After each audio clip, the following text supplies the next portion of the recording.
Bonjour à tous, bonsoir à tous. Bienvenue dans un nouvel épisode de lecture ASMR, oui. Voilà. On va continuer, on va poursuivre la lecture que j'avais précédemment entamée. Donc sur La planète des singes de Pierre Boulle. Voilà. Donc nous allons reprendre à partir du chapitre 13 et on est parti pour, je sais pas, peut-être 15-20 minutes de lecture, sachant que c'est des petits chapitres, donc je pense que je vais peut-être en faire 3-4, je sais pas trop, on va voir. Allez, on perd pas plus de temps et on y va.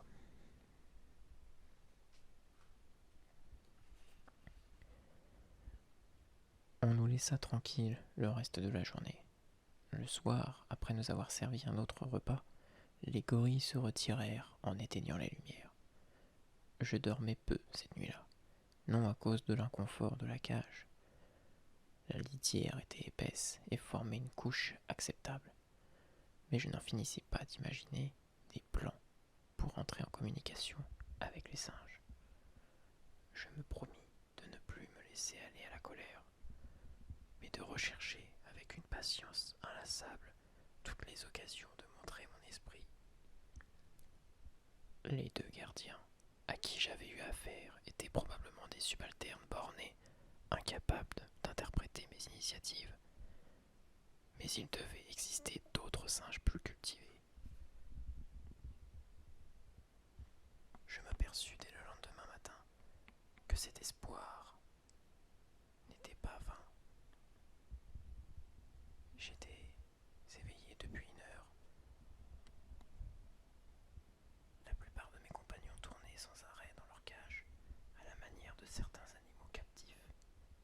Quand je réalisai que je faisais comme eux depuis déjà un long moment et à mon insu, j'en conçus du dépit et une attitude aussi humaine, aussi pensive que possible.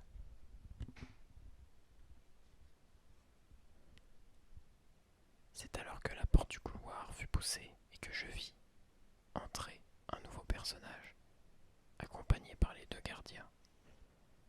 C'était un chimpanzé femelle, et je compris qu'elle occupait un poste important dans l'établissement, à la façon dont les gorilles s'effaçaient devant elle.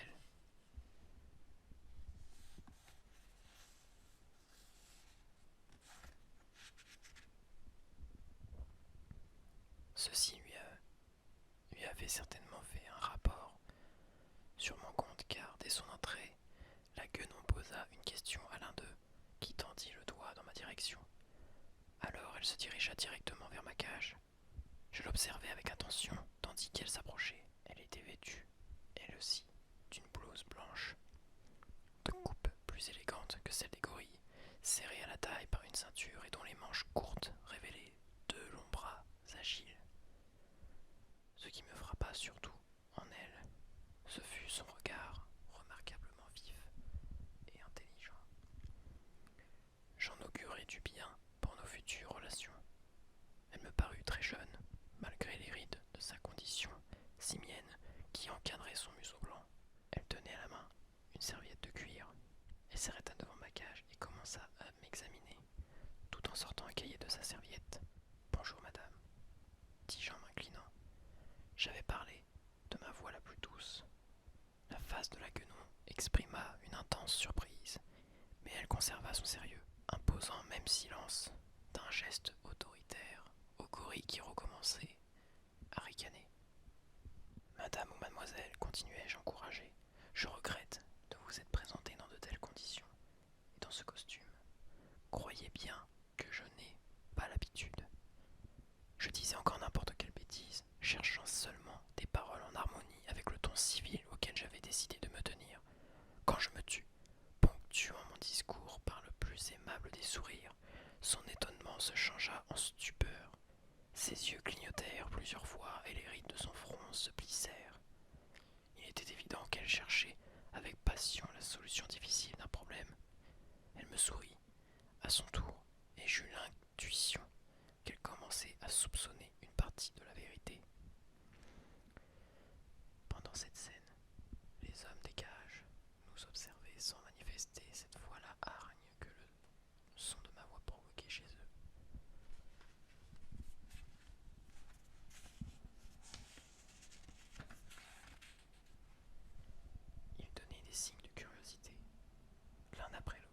cessèrent leur ronde fébrile pour venir coller leur visage contre les barreaux afin de mieux nous voir.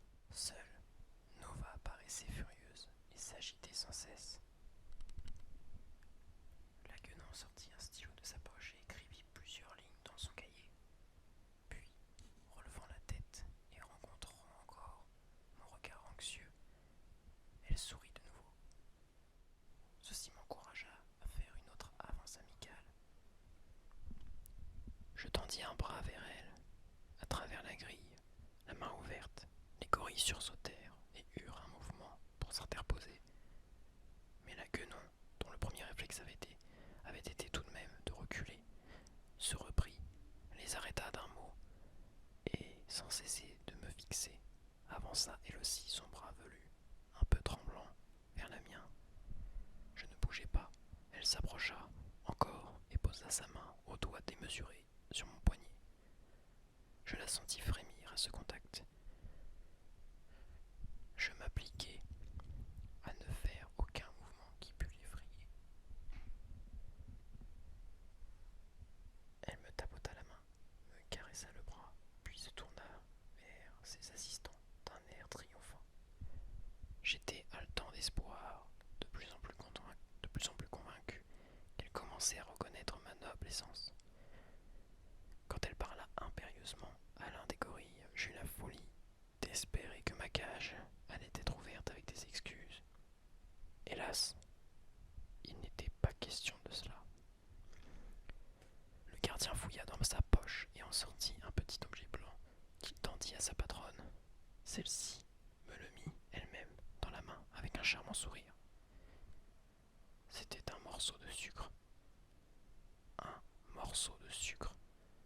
Je tombai de si haut. Je me sentis d'un coup si découragé devant l'humiliation de cette récompense que je faillis le lui jeter à la face. Je me rappelai juste à temps mes bonnes résolutions et me contraignis à rester calme. Je pris le sucre, m'inclinai et le croquai d'un air aussi intelligent que possible. Tel fut mon premier contact avec Zira. Zira était le nom de la Guenon, comme je l'appris bientôt. Elle était le chef de service où j'avais été amené. Malgré ma déception finale, ses façons me donnaient beaucoup d'espoir et j'avais l'intuition que je parviendrais à entrer en communication avec elle. Elle eut une longue conversation avec les gardiens et il me sembla qu'elle leur donnait des instructions à mon sujet. Ensuite, elle continua sa tournée, inspectant les autres occupants de la cage. Elle examinait avec attention chacun des nouveaux venus et prenait quelques notes plus succinctes que pour moi. Jamais elle ne se risqua à toucher l'un d'eux. Si elle l'avait fait, je crois que j'aurais été jaloux. Je commençais à ressentir l'orgueil d'être le sujet exceptionnel qui, seul, méritait un traitement privilégié. Quand je la vis s'arrêter devant les enfants et leur lancer, à eux aussi, des morceaux de sucre, j'en éprouvai un violent dépit. Un dépit au moins égal à celui de Nova qui, après avoir montré les dents à la Guenon, s'était couché de rage au fond de sa cage et me tournait le dos. Chapitre 14. La deuxième journée se passa comme la première. Les singes ne s'occupèrent de nous que pour nous apporter à manger. J'étais de plus en plus perplexe au sujet de ce bizarre établissement quand le lendemain commença pour nous une série de tests dont le souvenir m'humilie aujourd'hui mais qui me procurèrent alors une distraction. Le premier parut tout d'abord assez insolite. Un des gardiens s'approcha de moi, tandis que son compère opérait devant une autre cage. Mon gorille gardait une main cachée derrière son dos. De l'autre, il tenait un sifflet. Il me regarda pour attirer mon attention et porta le sifflet à sa bouche et en tira une succession de sons aigus. Cela pendant une minute entière. Puis il démasqua son autre main, me montrant avec ces bananes dont j'avais apprécié la saveur et dont tous les hommes se montraient friands.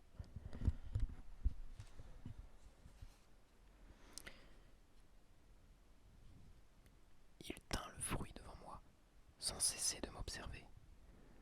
J'allongeai le bras, mais la banane était hors de portée et le gorille ne s'approchait pas. Il paraissait déçu et semblait désirer un autre geste. Au bout d'un moment, il se lassa, cacha de nouveau le fruit et recommença de siffler.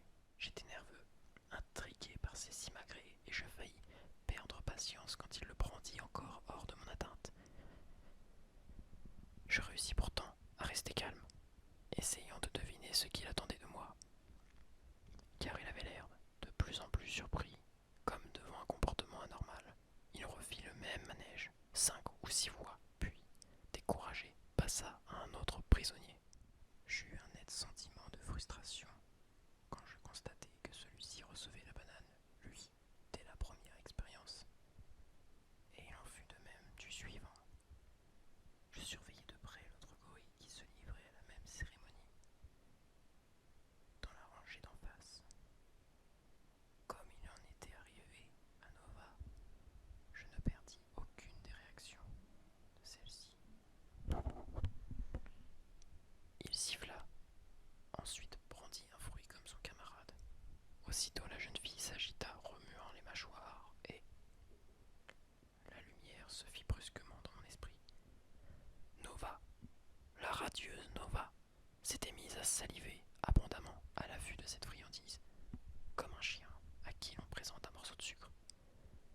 C'était ce qu'attendait le gorille, cela sûrement pour aujourd'hui. Il lui abandonna l'objet de sa convoitise et passa à une autre cage. J'avais compris, vous dis-je, et je n'en étais pas peu fier. J'avais entrepris autrefois des études de biologie, et les travaux de Pavlov n'avaient pas de secret pour moi. Il s'agissait ici d'expérimenter sur les hommes les réflexes qu'ils avaient étudiés sur les chiens. Et moi si stupide quelques instants auparavant, maintenant, avec ma raison et ma culture, non seulement je saisissais l'esprit de ce test, mais je prévoyais ce qui devait suivre. Pendant plusieurs jours, peut-être, les singes opéraient ainsi coup de sifflet, puis présentation d'un aliment favori, celui-ci suscitant la salivation chez le sujet. Après une certaine période, c'est le son du sifflet seul qui causerait le même effet. Les hommes auraient acquis des réflexes conditionnés suivant le jargon scientifique. Je n'en finissais pas de me féliciter de ma perspicacité, et n'eus de cesse que je n'en eusse fait étalage. Comme mon gorille repassait devant moi, ayant fini sa journée, je cherchais par tous les moyens à attirer son attention.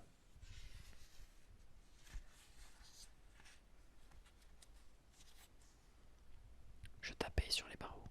Je lui montrai ma bouche avec de grands gestes, si bien qu'il daigna recommencer l'expérience.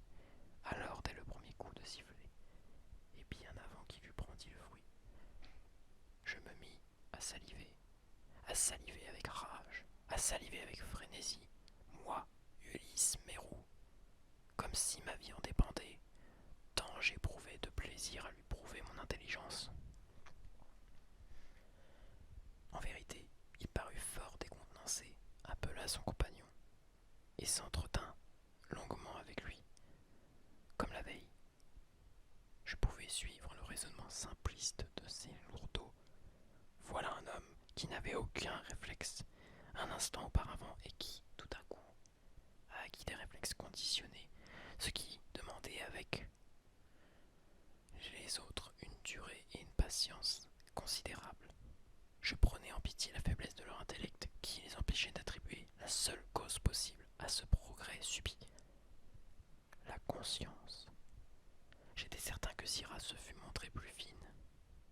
Cependant, ma sagesse et mon excès de zèle eurent un résultat différent de celui que j'escomptais. Ils s'éloignèrent en négligeant de me donner le fruit, que l'un d'eux croqua lui-même. Ce n'était plus la peine de me récompenser, puisque le but recherché était atteint. Sans cela,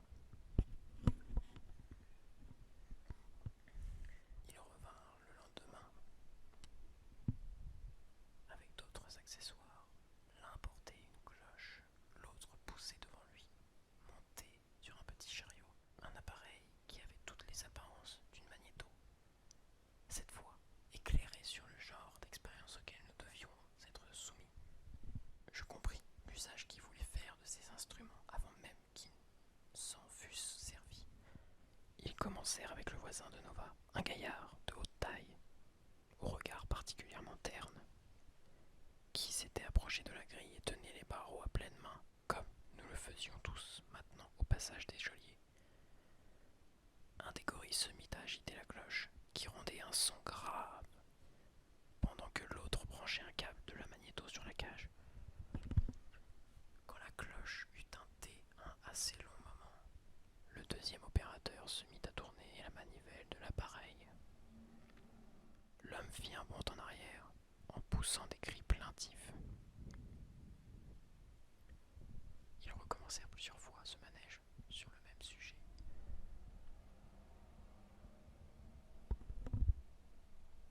Celui-ci étant incité à revenir se coller contre le fer par l'offre d'un fruit.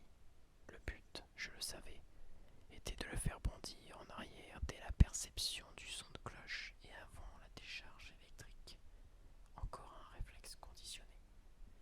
Mais il ne fut pas atteint ce jour-là, le psychisme de l'homme n'étant pas assez développé pour lui permettre d'établir une relation de cause à effet. Je les attendais, moi, en ricanant intérieurement, impatient de leur faire sentir la différence entre instinct et intelligence. Au premier son de cloche, je lâchai vivement les barreaux et me reculai vers le milieu de la cage. En même temps, je les dévisageai et souriais narquoisement. Les gorilles froncèrent le sourcil. Ils ne riaient plus du tout de mes façons et, pour la première fois, paraissaient soupçonner que je me moquais d'eux. Ils allaient tout de même se décider à recommencer l'expérience quand leur attention fut